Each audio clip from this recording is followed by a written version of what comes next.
She woke to the sound of the neighbor's dog barking again. Still dark outside, she groaned, knowing she had another long day of looking for a job ahead of her.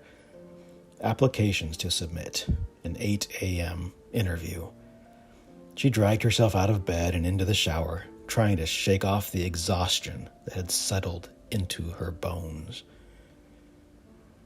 The pile of bills on her kitchen table taunted her as she got dressed, each more daunting than the last. She knew she couldn't ignore them forever, but for now, she had to focus on getting through the day and bringing in the money those bills relentlessly demanded. The streets were crowded with people rushing to work, their faces set in grim determination, and their spirits given to the gods that employed them. She was drowning in this sea of humanity as nothing more than a plankton, slowly sinking to the ocean floor. Was joining their dank ranks in an effort to clear the bills from her table worth the price of her soul?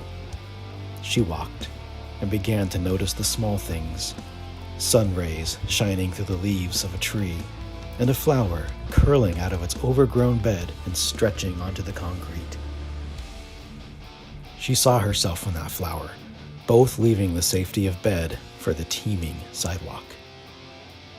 A shiny black shoe squashed the flower that was her, its owner oblivious that he had stomped out another small sign of hope.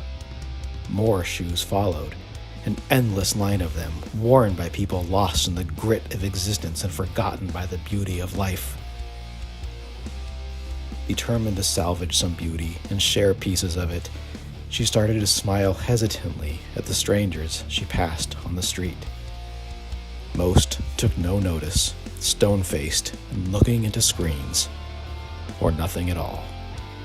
Some, though, smiled weakly back. It was enough. Her joyless interviewer mechanically asked a list of grueling questions that had no answer. Questions designed to transform her into one of the shoes that would step on a flower. That little flower, trampled by lost souls.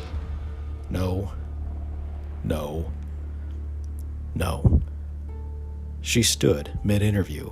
She smiled, and she left. She took pleasure in that small victory, determined to be someone who helped the flowers grow and maybe share them with the people who smiled back.